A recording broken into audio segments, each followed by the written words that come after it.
첫 번째 주제, 오늘은 제1야당 얘기를 먼저 준비해봤습니다. 첫 주제는 이재명의 전쟁으로 잡았습니다. 전쟁 다들 아시겠지만 어제 이재명 민주당 대표가 노출 또는 고인, 이 문자에 나왔던 표현이죠. 오늘 광주에 갔었는데요.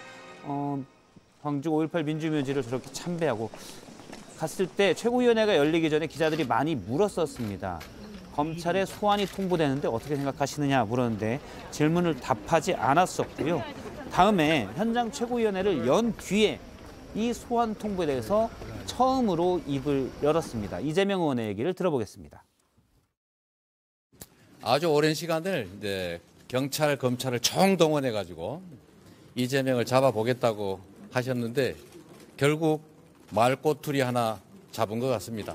정말 민생을 챙기고 이 위기를 극복하는 데 써야지 이렇게 먼지털이 하듯이 털다가 또 안 되니까 또 엉뚱한 거 가지고 꼬투리 잡고 그런 거 적절하지 않다. 그 말씀을 꼭 드리고 싶습니다. 네. 네, 고맙습니다. 검찰 소환 일자리 검찰이 직접 출석하실 예정인가요? 검찰이 직접 출석하실 예정인가요? 예, 검찰이 6일 출석을 통보했다고 하는데 6일 출석하시나요? 라는 질문에는 답하지 않았고요. 인상적인 게 이제 상당히 미소를 띄우면서 얘기를 했었습니다. 먼저 여당 얘기부터 들어볼까요? 예. 김문식 교수님 어떻게 보시는지. 미소 띄운 그 의미나 그 배경을 알 수 있을 것 같아요. 왜냐하면 이런 분에 굉장히 익숙하시거든요. 지난번에 이미 대법 판결까지 가가지고 똑같은 허위사실 공표로 크게 곤욕을 한번 치르지 않았습니까? 그때가 이제 경기도지사 선거 때 TV 방송 토론에서 친형 강제 입을 시킨 적이 없다라고 이야기를 했다가 그게 결국 허위사실 공표로 걸려서 1심 무죄, 2심 당선 무효에 해당되는 유죄. 근데 대법에서 이게 무죄 판송이 됐는데 저는 그걸 겪었기 때문에 이거야 뭐 또 한 번 또 해보지 뭐 저는 그런 여유로움이 아닌가 싶긴 한데 말꼬투리 잡았다라고 이제 꼬투리가 잡았다고 말씀을 하시는데 꼬투리가 잡혔다고 생각하시는 것 같아요. 이게 간단치 않은 겁니다. 왜냐하면 본인이 이미 몇 년 전에 이 똑같은 허위사실 공표로 엄청나게 곤욕을 치러봐서 이 꼬투리가 간단치 않다는 걸 본인도 직감하실 거라고 생각이 들고요. 저는 뭐 저렇게 능숙한 경험과 불사조처럼 살아오신 경험이 있기 때문에 6일날 꼭 소환에 응하실 거라고 믿습니다.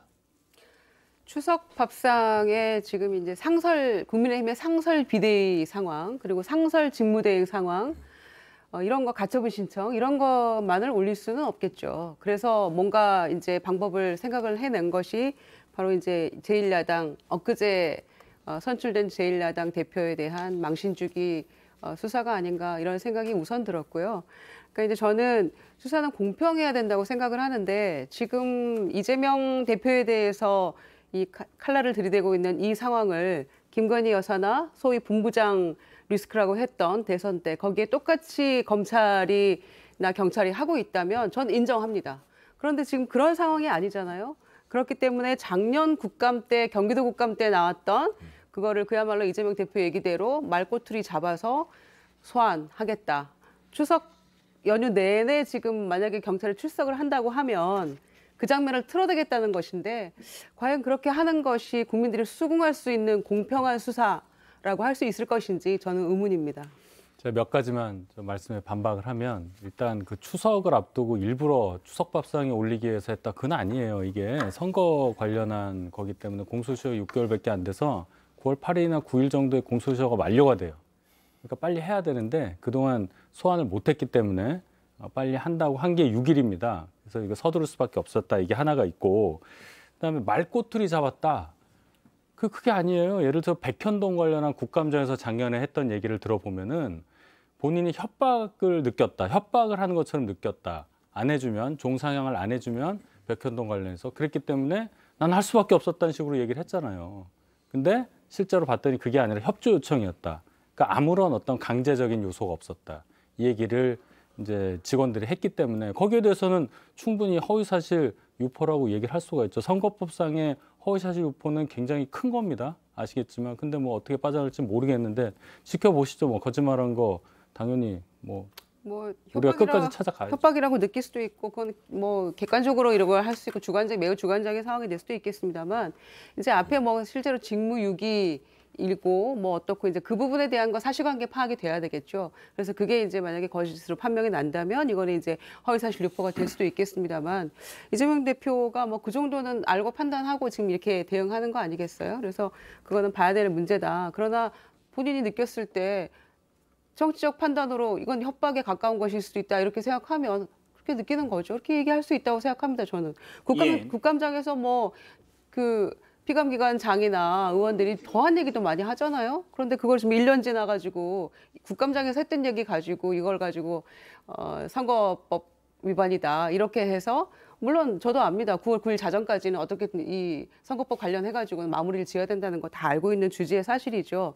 그러나 굳이 이거를 출석 통보를 해야 될 만한 그 정도의 사건인가 여기에 대해서는 의문이란 말씀이죠.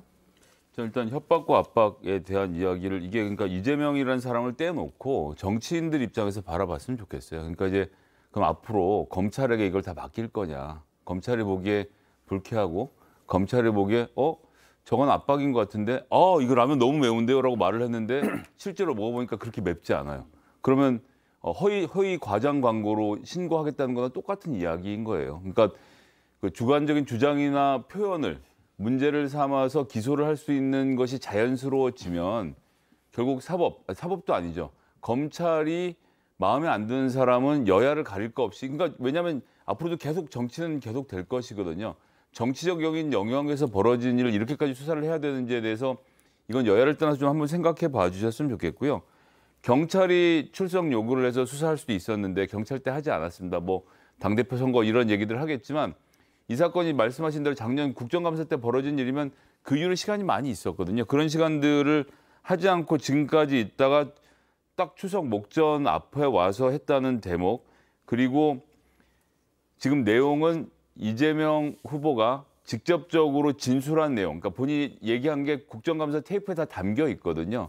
필요한 부분에 대해서는 서면으로 충분히 물어볼 수 있는데 출석을 통보했다는 것 자체가 검찰이 무리한 행동을 하고 있다. 한편으로는 경찰은 그럼 이게 정말 출석이 필요한 일이었다고 한다면 경찰은 왜 이재명 대표에 대한 출석도 요구하지 않은 채 기소 의견으로 검찰에 송치를 했을까요? 부족한 수사 내용이었다는 것을 자인하는 것밖에 안 된다는 점. 그리고 마지막으로는 이 지방자치단체 저도 이제 뭐 구청과 일을 많이 해봤습니다만 이 국토부가요 여러 가지 예산 등 가지고 있는 권한이 많아서 그들이 조금만 이 움직여도 이걸 다 압박으로 느끼게 되는 것은 자치단체에 흔하게 있는 일이라서 이 관계에 대해서 표현 가지고 거는 것은 좀 무리가 있다고 생각합니다. 저는 이제 허위사실 공표가 아까 제가 이제 약간 좀 우회적으로 비판하기 위해서 지난번에도 똑같이 친형 강제 입원 가지고 대법까지 갔다는 말씀 드린 게 뭐냐면 별거 아닌 사건 같지만 공직선거법상의 허위사실 공표를 당선 무효까지 줄 수 있도록 그 입법을 한 취지가 무엇인가든요. 이걸 생각을 해봐야 한다고 봐요. 그러니까 저도 정치를 하고 있습니다만 선거 기간에 그리고 정치인이 그것도 공중들 앞에서 아주 공개적인 자리에서 대부분의 경우 이제 TV 토론이나 방송 인터뷰나 아까 말했던 국감장 발언이죠. 그리고 공개적인 자리에서 사실을 알고 있으면서도 거짓말을 했다는 것이 확인되면 이 허위사실 공표가 되는 거거든요. 그래서 허위사실 공표는 당선 무효형이 됩니다. 이제 이것이 정치인의 말의 엄중함에 대한 저는 공직선거법상의 취지를 저는 분명히 이해한다고 보고요. 그러니까 이게 꼬투리 잡히는 게 아니에요. 단순히 제가 예를 들겠습니다. 그 대장동 게이트 나왔을 때 이재명 후보가 그때 많이 했던 게 뭡니까? 이거 국힘 게이트다 그랬어요. 국힘 게이트 누가 고발합니까? 허위사실 유포라고 안 해요. 이게 정치적 주장이니까. 정치적 주장은 얼마든지 할 수 있는 겁니다. 그러나 굉장히 세세한 강론에 들어가서 자기가 이게 사실이 아님을 알면도 불구하고 뻔뻔하게 거짓말하는 거. 이건 허위사실 유포가 되는 거거든요. 이제 대표적인 게 많이 있지 않습니까? 선거 기간에 나온 허위사실 유포들이 많이 있기 때문에 뭐 학력 위조라든지 이런 것도 많이 있단 말이에요. 그러니까 그런 건 사소한 것 같지만 굉장히 엄중히 묻는다는 게 입법 취지라는 말씀드립니다. 국민의힘 게이트라고 아무리 해봐야 우리 국민의힘에서 고발하지 않습니다. 그건 당연히 정치적 주장이니까 그거 한 가지하고 두 번째 시기적으로 이제 어쩔 수 없이 이 공직선거법상 기소를 결정짓는 게 6개월이 공소기효이기 때문에 9월 8일 날까지는 해줘야 되기 때문에 9월 6일을 부른 거고요. 추석이 그때 딱 있었던 것이지 뭐 추석을 우리가 다른 데로 가라고 할 수 없는 거 아닙니까? 그렇죠? 3월 8일 날, 3월 9일 날 대통령 선거였으니까 9월 9일까지 끝내주는 건데 추석이 더 커도 거기 있는 거예요. 어떡하겠어요? 그걸 좀 이해를 해주시고 예. 그다음에 잠시만요. 좀 짧게서. 말씀 중에 그건 동의해요. 서면으로도 할 수 있지 않았을까? 저도 가능하면 서면으로 했으면 좋았을 거라고 생각합니다. 그런데 그러면 단적으로 이걸 네. 여쭤볼게요. 6일 날 혹시 이재명 대표가 출석을 할 거라고 보시는 분이 저는 할 거라고 생각합니다. 할 거라고. 네. 다른 분은 없으시죠? 아니 나가셔야 돼요 이거는. 본인 얘기했듯이 출석해야 된다? 예, 먼지 털었는데 뭐 이 정도냐 하면 당당히 가서 해야죠. 예. 저도 경찰서 많이 갔습니다. 뭘로요? 고소 고발돼가지고 네. 황은하 의원이 고발한 것도 하나 있고 김용민 이사장이 고발한 것도 있고. 왜 자꾸 저를 가리키세요, 근데? 아니 손까지 그 돈이 그냥 다른 건 없어요? 두 개. 두 개. 다 무혐의 처리 받았습니다. 정치적인 것만 가셨다는 거죠. 그럼요. 예. 글쎄요. 근데 뭐 국가보안법도 가시지 않나요? 그건 왜 자꾸 20년 전, 30년 전 아니 오죽하면 대선 때나 또는 이번 전당대회 때 그 대선 그 대표 후보로 나왔던 서른 의원도 이런 식의 이재명 소환은 야당 파괴 공작이라고 했겠습니까? 가장 대립각을 세웠던 분 아닙니까? 그리고 이렇게 해서 하는 거는 망신 주는 거다. 그리고 국민이 지금 이렇게 하는 걸 납득할 수 있겠냐라는 저는 이 말씀에 굉장히 공감을 하고요. 특히 지금 추석 전에 뭐 날짜가 공교롭게 된 것도 있습니다만은 그 긴 세월 다 보내고 추석 전에 지금 포토 라인에 딱 설 수 있는 두 사람이 이준석과 이재명이라는 거에 대해서 국민들이 아 그렇구나 잘하고 있네라고 할 수 있습니까? 전당대회 중에 부를 수 없잖아요. 아까 학력 말씀 잘하셨어요. 자 김건희 여사 학력, 경력 다 관련해가지고 본인이 돋보이기 위해서 잘 보이려고 실토하지 않았습니까? 그거에 대해서는 다 그냥 아무 일 없던 것처럼 지나가고 다 무혐의잖아요. 자 도이치모터스 주가 조작 관련해서 공범들 5명이 다 구속되고 한 사건이고 오늘 당에서 민주당의 대변인이 그 발표한 것처럼 시세 조정 수십 건 중에서 김건희 여사 직접 한 것들이 다 밝혀졌는데 이거에 대해서 다 어떻게 무혐의 처분하냐. 자 이렇게 형평성 있게 모두가 납득할 수 있게 검찰이 정말 이 정권이 공정과 상식에 입각해서 양쪽을 정말 형평성 있게 하고 있구나라고 하면 제가 인정한다니까요, 저희가. 그런데 그게 아니라는 게 문제라는 형평성이 거죠. 없어도 가는 게 정치 지도자죠. 저는 억울해도 갑니다. 그렇잖아요? 아니, 저는 형평성 주장하는 거 이해해요. 저도 그래서 김건희 여사 기자가 관련된 알아서 가신 거 아니에요? 김건희 여사 관련된 사건들에 대한 수사를 공정하게 해주는 것 저는 충분히 요구할 수 있다고 봅니다. 알겠습니다. 그러나 형평성이 안 되니까 내가 안 나가겠다. 이건 저는 정치 지도자가 갈 길은 아니라고 일단 봅니다. 뭐 제1야당일 뿐만 아니라 원내 최대 다수당이죠. 더불어민주당의 신임 당대표가 검찰 출석 통보를 받으면서 여야 관계, 국회는 어쨌든 좀 삭막하게 될 가능성이 커졌습니다. 일단 민주당 어제 이제 나왔던 얘기죠. 이재명 대표가 받던 문자, 김현지 보좌관이 보냈던 국장으로 돼 있는데 보좌관 문자에는 전쟁입니다라는 표현이 들어가 있었고요. 예, 저렇게 전쟁입니다. 이게 사실 단적으로 보여주는 상황인 것 같습니다. 오늘 권성동 비대위원장 직무대행은 이 전쟁에 대한 말을 받아서 이렇게 표현했습니다. 일단 검찰 소환 통보는 허위사실, 거짓말에 대한 것이고 이제 겨우 시작이라고 했고 범죄와의 전쟁이다 이렇게 표현을 했습니다. 그래서 일단 허위사실 공표 혐의를 받는 게 3가지인데 그중에 큰 거 2가지를 저희가 좀 집중적으로 보면 과연 검찰이 기소할지 여부에 대해서 간단하게 요거는 사실관계를 다투기보다 얘기를 좀 하겠습니다. 먼저 허위사실 공표 혐의에서 백현동 종상향 특혜 의혹입니다. 자연 녹지를 준주거직으로 4단계를 종상향을 한 건데요. 이 부분을 먼저 보면 지금 그래픽이 섞여서 잠시만 기다려주시면 저희가 알겠습니다. 허위사실 공표 혐의에서 백현동 특혜 의혹에 대해서 작년 10월에 경기도 국감 자리에서 했던 얘기입니다.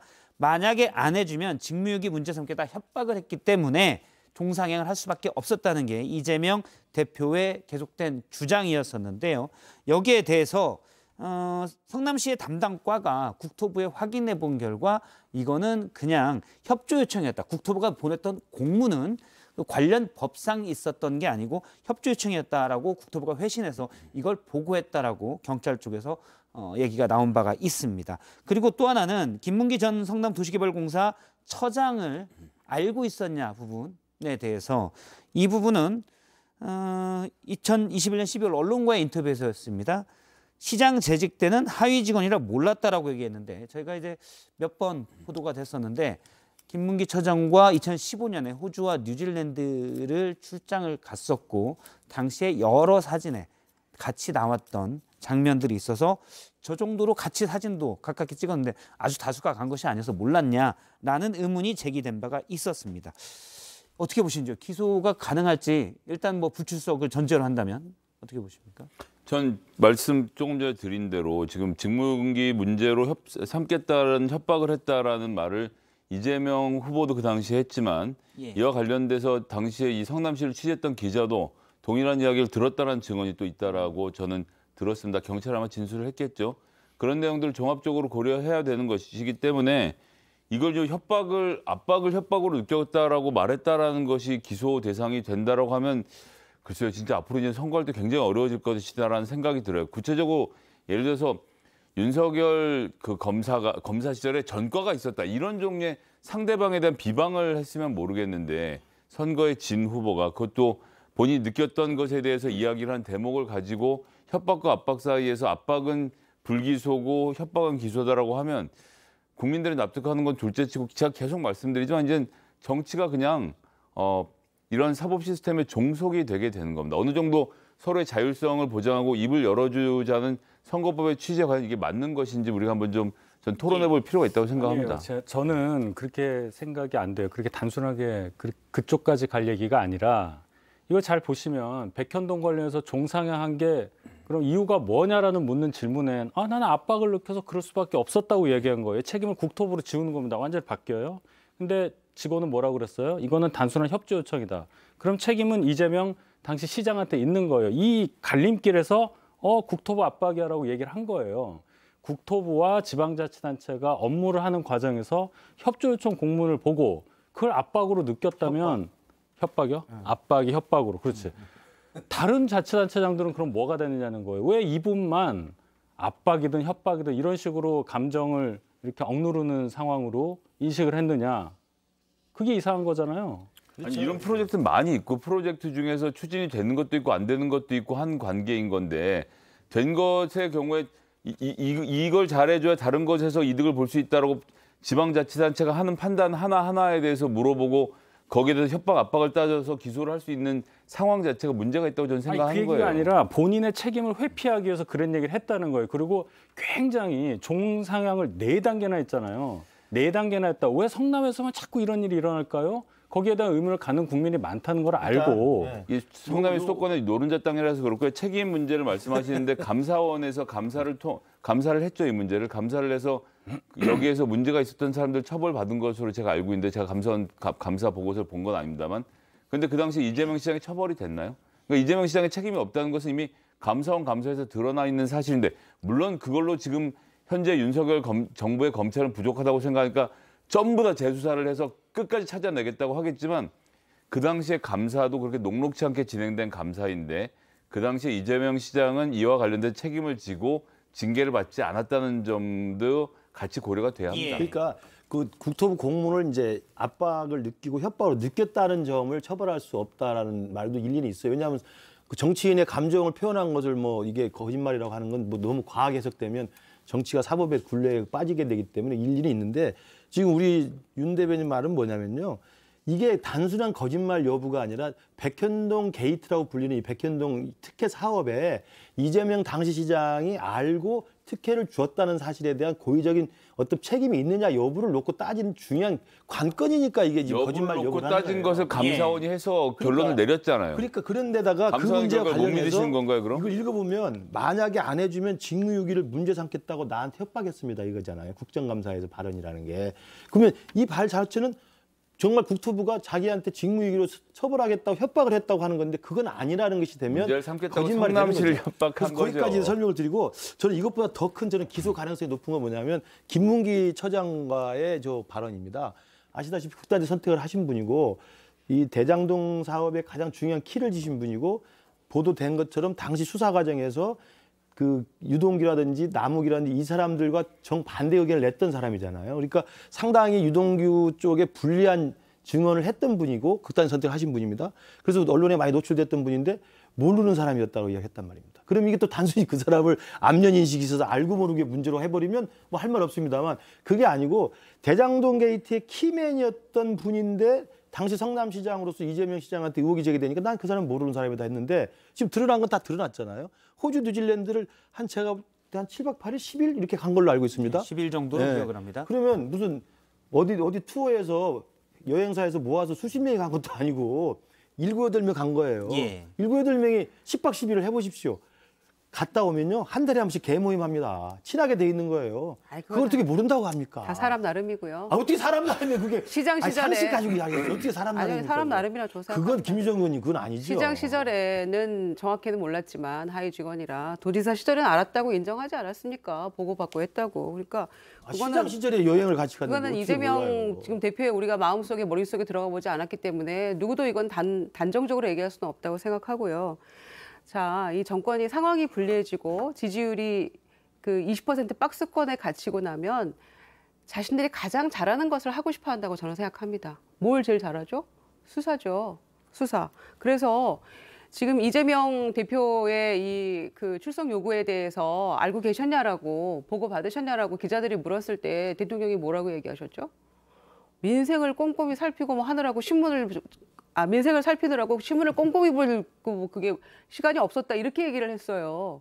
보고도 안 받았다는 건데 법무부 장관은 뭐라고 했습니까? 국회 출석해서 알고 있었고 다 보고 받았던 거 아닙니까? 그런데 대통령한테 보고를 안 해요? 또 그 직원들은 새벽같이 출근해서 보고를 안 해요? 이건 말이 안 되는 이야기고 대통령이 그런 식으로 이 제1야당 대표 바로 불과 며칠 전에 통화해가지고 잘해보자고 했던 그 제1야당 대표의 출석 요구권에 대해서 신문을 안 봐서 모른다고 하는 이것도 말이 안 된다고 저는 생각하고요. 이런 이 모든 상황들이 조금 뭔가 깔끔하지 않다 그런 생각을 주기 때문에 국민들 보시기에는 판단할 문제죠. 깔끔하지 이거를. 않아도 가는 게 깔끔하지 정도예요. 않죠. 아니 그러면 깔끔하지 왜 않아도. 애초에 출석을 이렇게, 왜 안 해요? 이렇게 문제 삼을만 출석을 안 한다고 누가 얘기했습니까? 우리가 지금 이재명 대표의 상황을 출석을 해야 모르잖아요. 되고 정치 탄압이라고 보면 안 된다는 거죠. 이게 어떻게 정치 탄압입니까? 정치 탄압이라고 제가 얘기한 적은 한 번도 없어요. 야당의 지금 프레임이 정치 공평한 탄압이잖아요. 수사해야 지금. 된다는 거죠. 공평해야 된다는 거죠. 공평하고 김유정 의원님 주장하시라니까? 말씀은 공평을 공평하지 주장하시라니까? 않다는 이재명 거죠. 대표에 예. 대한 않으면 출석 안 합니까? 할 수 있다. 다만 본부장 비리, 본인, 그렇죠. 부인, 장모 아, 그렇죠. 이 비리도 수사해라. 왜 그건 안 하냐? 그거 수사와 말씀이신 뭐 거예요? 출석 요구를 안 할 뿐만이 아니고 그 공평하지 않으면 관련된 이게 출석 안 한다는 거예요? 아니요. 그 관련된 사람들을 무슨 취임식에 VIP로 초청까지 하는 이 상황도 그러니까 이건 왜 자꾸 다 거기까지 아무 얘기해요? 아니요. 그걸 아니, 그러니까 이재명 의원이 출석할 거예요, 안 할 거예요? 소환을 안 할 뿐만이 아니고 왜 딴 이유로 자꾸 더 제가 문제 있는 알기로는 김유정 사람들을 의원님이 더 문제 이재명이 있는 아니고. 대표랑 사람들을 그렇게 친한 건 아닙니다. 글쎄 친한 거 말이에요. 아니에요. 더 문제 있는 사람들을 취임식에 VIP로 부르는 이 상황도 다 이해하라고 그러고 그러니까 거기까지 해명할 가고 거 없다라고 잘못했어요, 얘기하는 이 상황에서도 잘못했다니까? 이 상황에서 그거 잘못했다 인정하잖아요. 이재명 그게 출석할 대표를- 거예요, 안 할 거예요? 아니 알 수 없다니까요. 아니, 그 출석하는 게 좋아, 안 하는 게 좋아요? 알 수 없지만 아니, 제 김유정 의원님 생각을 해요. 생각에는 출석 안 해도 된다고 생각합니다. 왜? 자 왜냐? 왜?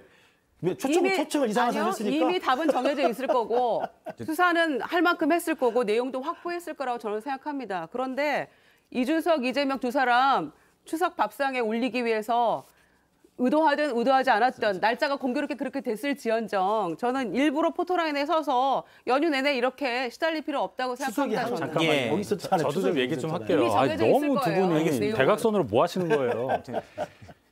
아니 그럼 예, 얘기하시죠. 추석이 잘못한 거예요. 그렇게 따지면 추석이 제가 말씀을 잘못했네. 드렸잖아요. 6개월 공소시효 마감 직전에 이렇게밖에 할 수밖에 없었던 아니, 사정. 그거는 중앙부가 하실 필요 없고요. 제가 알고 있잖아요. 우리 모두가 근데 자꾸 그거는. 추석밥상 얘기하시니까. 아니 그런데 누가 봐도 석연치 않으니까요. 아니 그 얘기를 설명을 잠시만요. 예. 그랬고 그, 그 얘기는 좀 반복되는 것 같으니까. 자, 이거 다 다른 얘기 공소시효가 할게요. 9월 9일까지여서 어쩔 수 없었다라는 말씀이시죠? 자, 예. 반대로 그러면은 정권이 그냥 반대였다고 생각해 봐요. 우리 쪽에서 그런 얘기를 했고 이쪽이 정권을 잡았다고 쳐요. 수사 안 할 거예요? 수사합니다. 똑같이. 말씀 못 하시잖아.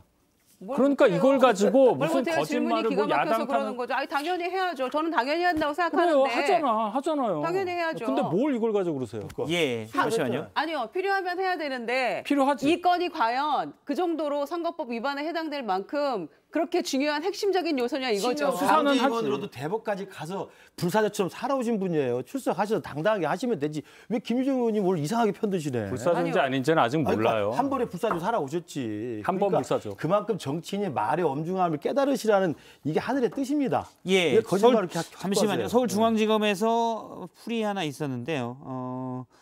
이재명 대표에 대한 출석 요구서 발송과 관련해서 8월 19일 날 서면 질의서를 송부하였고 26일까지 회신을 요청하였으나 답변이 없었다. 그래서 8월 31일 날 먼저. 출석 요구서를 발송해 9월 6일 출석토록 요청했다라고 중앙지검이 입장을 냈습니다. 그리고 앞서 이제 윤석열 대통령 얘기를 했는데 그 부분을 잠깐 사실은 뭐 아까 혐의에 대한 부분 이걸 중하게 봐야 될 거냐 또는 출석해야 될 만한 부분이냐 이런 부분 얘기가 다 했기 때문에 다른 얘기를 잠깐 해보도록 하겠습니다. 윤석열 대통령이 오늘 민주당 이재명 대표의 출석 통보와 관련해 기자들 입장을 물었는데요. 잠깐 대통령의 얘기를 들어보겠습니다. 대통령님 대선에서 수사를 직접 촉구하시기도 했던 사안과 관련해서 이재명 당대표가 검찰의 소환 통지를 받았는데 지금은 어떻게 보시는지 궁금합니다. 글쎄 지금 대통령으로서 경제와 이 민생이 우선이고 형사 사건에 대해서는 저도 여러분과 마찬가지로 언론 보도를 통해서 보는데 뭐 기사를 꼼꼼하게 읽을 시간도 없습니다. 예, 이 부분 잠깐 뭐 얘기를 먼저 해주시겠습니까? 그러니까 이제 대통령실이 엉망진창인 거죠. 아니 저는 화가 나요. 예. 그러니까 지금 기소하려는 사람이 169석을 가지고 있는 민주당의 대표거든요. 그럼 대통령실 입장에서 이게 굉장히 긴장된 상황이란 말이죠. 예. 검찰은 독립적인 기구입니다. 물론 이제 대통령이 뭐 이렇게 하겠지만 법무부 장관도 지금 수사 지휘를 안 한다는 어떤 독립적인 기구로 운영되고 있는데 여기서 이렇게 움직이는 움직임에 대해서 대통령실이 긴장하고 파악하고 있어야 되고 기사의 이면에 대한 이야기들도 알고 있어야 되고 법무부 장관도 보고를 받았다고 하잖아요. 그러면 대통령실에서 지금 민정수석실이 없죠. 하여튼 어디서든 연락을 상황실 국정상황실 연락을 해서 보고 내는 거 어떻게 됐느냐. 그럼 뭐 이런 내용이냐 보고해서 메모를 만들어서 이게 전달이 돼야 됩니다. 대통령 이렇게 신문 보고 어이구 이거 이재명 대표가 소환되는 거야? 뭐 이렇게 하고 넘어갈 문제라고 생각하고 있는 보고 넘어가면 안 된다는 그러니까 말씀이죠? 넘어가는 문제에 대해서 대통령님이 큰 생각이 없으신 거는 이제 처음 해보시는 분이니까 그럴 수 있는데 상황실은 야당과의 협조를 통해서 지금 이제 정기국회 9월에 시작했어요. 방금 그것도 아마 대통령이 모르시는 것 같은데 정기국회가 시작해서 여야가 협상을 하지 않으면 국회가 잘 운영되지가 않거든요. 예. 그 국회 운영을 민주당도 같이 껴서 한다는 점에 대해서 이게 원내 교섭단체라고 해서 굉장히 힘이 센데 요 관계에 대해서 브리핑을 좀 대통령께 해드릴 필요가 있는데 그런 게 전혀 안 되고 있다는 얘기예요. 아니 대통령은 신문을 꼼꼼하게 읽지 없지 않아요? 않으시면 신문을 읽지 않으시면 어떤 사건을 모른다는 말씀이에요? 아니 제가 해명을 좀 하면 예. 도저히 이거 아무 생각이 없는 거 아니에요, 창피한 대통령실이? 얘기지만 지금 정무수석실 내 비서관 2분이랑 선임행정관 뭐 3급 비서관 상당히 많이 자리를 놓은 상태이기 때문에 요 며칠 동안 좀 그런 일이 벌어질 수도 그 있었다. 누가 했어요? 그거를 대통령이 명령하신 거 아니에요? 아니, 인적쇄신 하라고? 아니 근데 야당 그런데 이거 어렵잖아요. 아니 예. 신문을 안 보시면 이 상황을 모른다는 게 이게 말이 됩니까? 그러니까 이 전반적인 보좌 기능이 지금 약간 조금 아니, 보좌 기능이 망가졌어도 대통령실이 야당에 대해서 어떤 생각을 갖고 있는지 그러니까 저 말씀이 진짜면 이 국정 운영 순위에서 법을 통과시키고 예산을 다뤄야 되는 민주당과의 협상은 저 끝에 가서 붙어 있어서 야 그거 수사와 관련 있는 사안 아니면 나한테 얘기하지 마라고 하는 건 아닙니까? 이건 제가 볼 때 지난번 취임 100일 기자회견도 비슷했잖아요. 이준석 대표 관련해서 물어보니까 민생과 경제를 챙기다 보니까 내가 정치인의 발언을 못 봤다 이야기를 해서 저도 여기 자리에 와서 비판을 했습니다. 근데 비슷한 또 맥락으로 이야기를 한 거예요. 제1야당 대표가 소환 통보를 받아서 온 언론이 그걸로 들쑤셔져 있는데 기사를 읽지 못했다라고 이야기를 하신 건데 저는 이제 일종의 이제 우회를 하다 보니까 표현이 적절치 못했다고 충분히 대신 사과를 드리겠습니다. 그런데 그 내용을 몰랐겠습니까? 당연히 알고 있는 건데 아마 저 말에 저는 진의는 이건 대통령이 직접 챙기거나 대통령이 개입하거나 발언할 내용이 아니다. 그런 사안이거든요. 실제로. 왜냐하면 사법 시스템이 알아서 굴러가는 것이고 고소고발된 사건에 대해서 경찰이 수사해서 송치 결정 내렸고 검찰이 그 절차에 따라서 공소시효를 앞두고 소환한 거니까 그건 시스템으로 돌아가는 거라는 말을 하고 싶은 건데 말을 잘못했어요. 제가 사과드릴게요. 그거가 이제 걱정이 되는 게 정말 걱정이 되는 게 보세요. 그러니까 이준석 대표 문제와 관련돼서도 당무에 개입할 생각이 없고 당무에 개입하지 않는다고 대통령이 말하실 때만 해도 야 그렇게만 되면 좋겠다고 생각했거든요. 근데 지금 초선원들한테 전화해가지고 이거 좀 이렇게 하라 저렇게 하라 SOS를 치고 있다는 게 다른 데도 아니고 조선일보 보도를 통해서 확인이 되는데 당무에 개입을 안 한다고 하셨으면 그 말씀대로 행하셔야 국민들이 보면서 대통령님이 이런 생각을 하시는 건 알게 되는데 계속 거짓말을 하신다고밖에 제가 말씀 못 드리겠어요. 그렇죠. 그러니까 내부 총질 문자 그걸 보면서 우리가 당무에 깊숙이 개입하실 수도 있겠다 이런 얘기 우리 다 느낀 거 아닙니까? 그때부터 야 비상이다 이렇게 돼가지고 오늘날에 이르는 거 아니에요 국민의힘이. 그랬는데 이해를 요청을 드리잖아요. 그러니까 이제 아니 그걸 뭐 교수님이 하실 일은 아니고요. 다른 우리 얘기로 이제 좀 빨리. 아니 그러면서 기사를 꼼꼼하게 기사를 꼼꼼하게 읽을 시간이 없어서 그래서 모르고 사과까지 있다. 했는데 이거 이렇게 얘기를 하시고 나서 누군가한테 체리따봉 또 보냈을지 그건 알 수 없는 일이란 말이에요. 그러니까 신뢰가 한 군데서 무너지기 시작하고 여러 가지들이 지금 막 투명하지 않게 진행이 되다 보면 믿을 수가 없게 되는 거죠. 이것도 그러면 충분히 대통령이 아실 수 있는 거죠. 형사사건- 몰랐으면 말이 안 되는 거죠, 이거는. 몰랐으면 예를 들어서 갑자기 소환 통보됐나 9월 6일 날 예. 대통령이 갑자기 이재명 대표에게 전해서 오늘 어떻게 식사라도 한번 하실까요? 하면 이제 분위기 쌓여지는 거죠. 오늘 식사라도 하려고 그랬는데 어떻게 된 거예요? 검찰에 출두하셨는데 이렇게 되는 겁니까? 지금 TV를 출두를 보시고? 있다 기정사실화 됐네요. 네? 다행입니다. 아니 그렇게 네. 되는 거냐고요. 아, 그 장면을 되는 보시고 거네. 그러니까. 가실 생각이 있네요. 아, 가셔야죠. 불사조처럼 역시. 살아오실 겁니다. 일단 뭐 원래 요 얘기가 이렇게 말꼬리를 잡으시네. 조금 뒷부분이었는데 아까도 한쪽에서만 공격이 심하게 개인 들어가서 제가 배신이네요. 다시 네. 약간 순서를 좀 아유. 앞으로 했습니다. 대통령이 이 부분을 어떻게 보는지는 일단 저희가 여러 의견을 들었고요. 그리고 그러면 이재명 대표가 여기에 대해서 어떻게 보는지를 좀 더 얘기를 해보도록 하겠습니다. 어제 이제 내부 총질이 아니죠. 너무 편파적인 시간 죄송합니다. 아닙니까 지금? 구도가 비슷해서 제가 지금 사진을 여기서 보고 구도가 있는데 비슷해도 그렇죠. 구도가 어떻게- 비슷해서 사과드립니다. 이거 제가 그 내부 총질 아니고요. 사과하십시오. 예, 네. 내부 총질이 아니고요. 이재명 대표가 핸드폰을 보는 모습이 공개가 됐었지요. 여기에 김현지 국장이 올렸죠. 전쟁입니다라고 했던 건데 자꾸 뭐 총도 나오고 그래서 자꾸 제가 전쟁이죠. 그런 것 같아요. 근데 시간이 저희가 몇 가지 의도를 볼 수가 있습니다.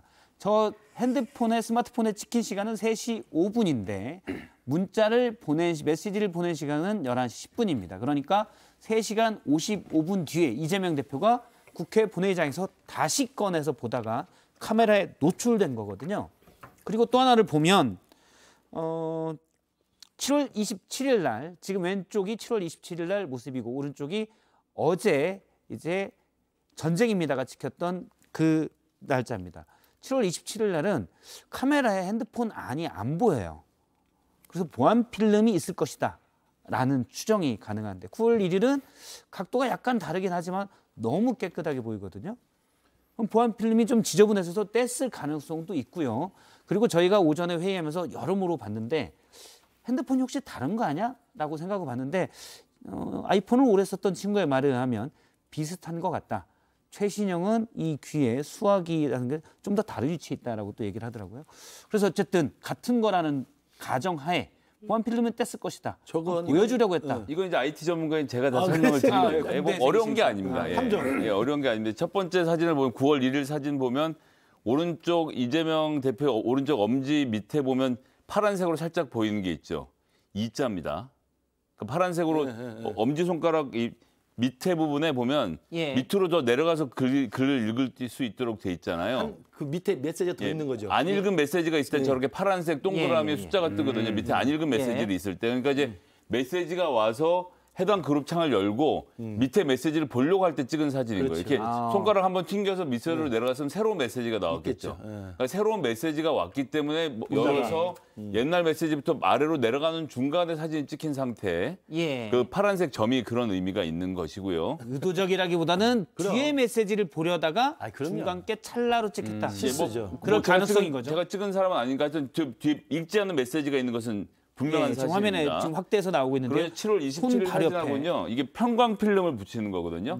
그래서 정면으로서 바라봤을 때부터 한 15도 정도 안에서는 가시광이 확보가 되고요. 15도를 벗어난 데서 보면 갑자기 완전히 까매져요. 예. 그래서 지금 저 사진은요.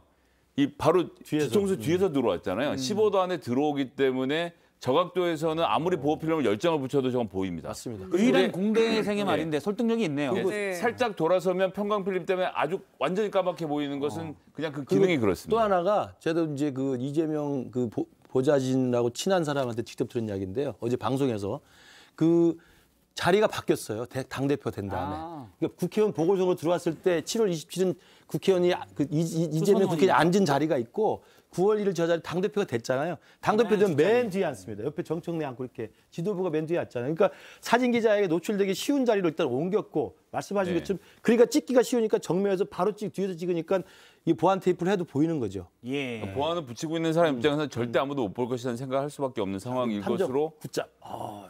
확인하겠습니다. 의도적 이거 전혀 아닙니다. 전혀 아니에요. 이거 양쪽 의견이 일단 15도 나오는 순간 설득력이 확 높아졌습니다. 역시 자리 바뀌었다는 것도 설득력 있잖아요. 공대생인데 뭐 그냥 지리학적인 거. 뭐 문과라서 뭐 무슨 말인지 모르겠고 하여튼간 뭐 일부러 아니라 이거죠?